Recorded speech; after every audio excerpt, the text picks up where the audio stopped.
दोस्तों, कभी कभार ब्रह्मांड के कुछ ऐसे सवाल होते हैं जिनका जवाब वैज्ञानिकों को भी नहीं मिलता है।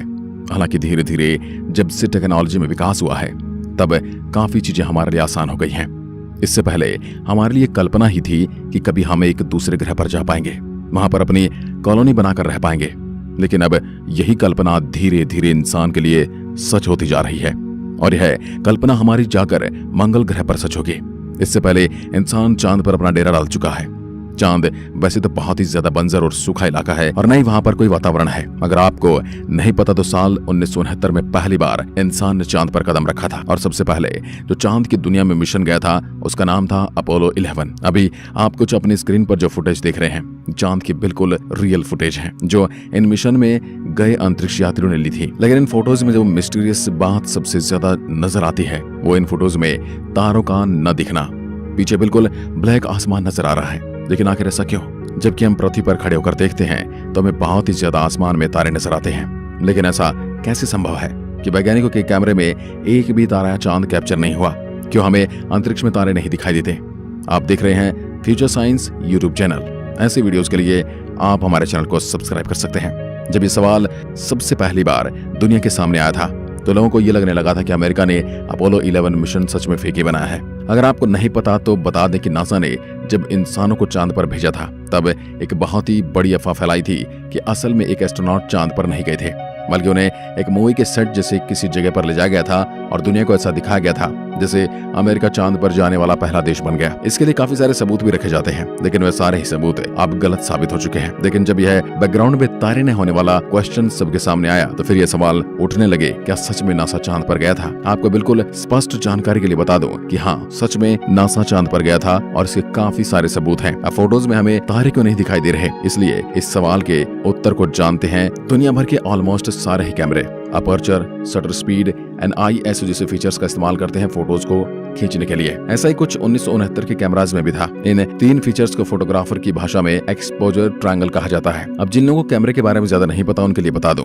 कि एक्सपोजर का मतलब होता है कि एक फोटो के ब्राइट पार्ट्स कितने ज्यादा ब्राइट हैं और उससे फोटो के डार्क पार्ट पर क्या असर पड़ता है। आसान भाषा में बोले तो इससे एक इमेज की ब्राइटनेस कंट्रोल होती है। एक्सपोजर जितना ज्यादा होगा लाइट उतनी ही ज्यादा चमकदार दिखेगी और एक्सपोजर जितना कम होगा लाइट उतनी ही डिम दिखेगी। लेकिन आखिर इन चीजों का अपोलो 11 की फोटोज में तारे न दिखने से क्या कनेक्शन है, आइए जानते हैं।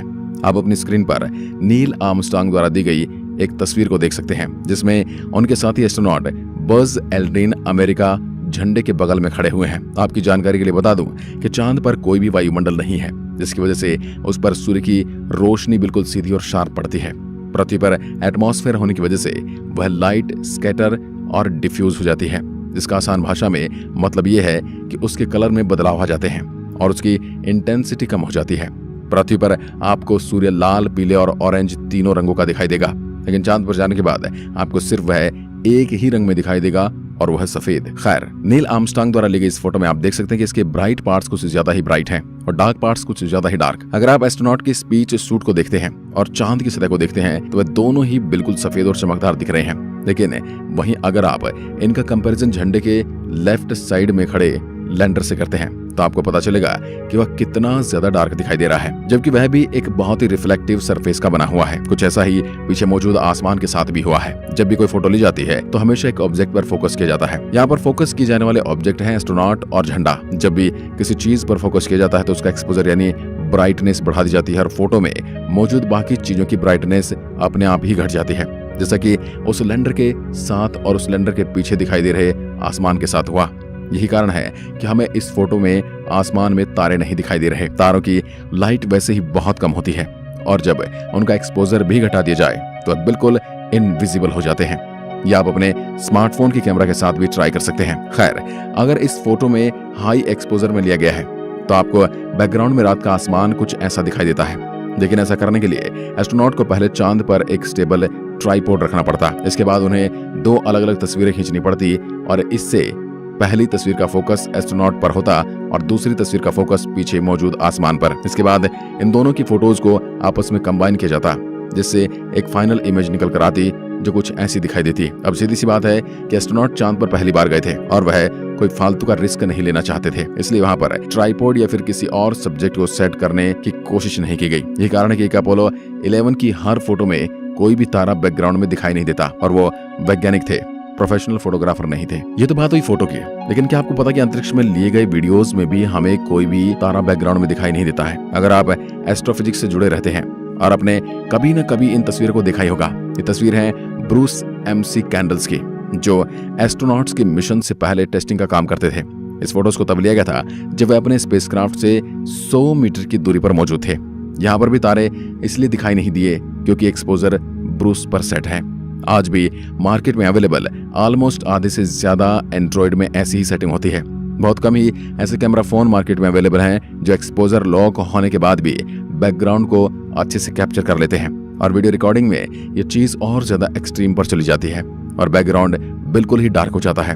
अब ऐसा बिल्कुल नहीं है कि वैज्ञानिक बैकग्राउंड के तारों को कैप्चर नहीं कर सकते, वह बिल्कुल कर सकते हैं, पर यह एक बहुत ही आसान काम है। लेकिन ऐसा इसलिए नहीं किया जाता क्योंकि अंतरिक्ष में फोटोज एस्ट्रोनॉट को दिखाने के लिए ही खींची जाती हैं और न कि बैकग्राउंड में मौजूद तारों को दिखाने के लिए। तारों को देखने के लिए हमारे पास बहुत ही पावरफुल टेलीस्कोप मौजूद है, तो हमें ये छोटे छोटे कैमरा से उन्हें कैप्चर करने की कोई जरूरत नहीं। अगर ये सारी चीजें आपको अभी भी समझ में नहीं आए तो इसे समझने के लिए एक बहुत ही कॉमन और आसान एग्जांपल लेते हैं। आपने कई बार ये नोटिस जरूर किया होगा कि जब भी आप बाहर धूप से किसी कमरे के अंदर जाते हैं तो आपको थोड़ी देर के लिए सब कुछ दिखना बंद हो जाता है और सारी चीजें डार्क दिखाई देने लगती हैं। ऐसा इसलिए होता है क्योंकि पहले आपकी आंखों ने अपना एक्सपोजर धूप के हिसाब से सेट किया हुआ था।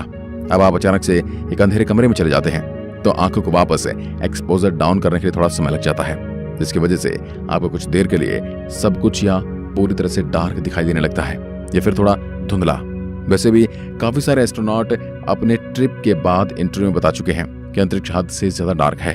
वो बताते हैं कि आम लोग सोचते हैं कि अंतरिक्ष में जाने के बाद उन्हें चारों तरफ बहुत सुंदरता दिखाई देगी, लेकिन ऐसा बिल्कुल नहीं है।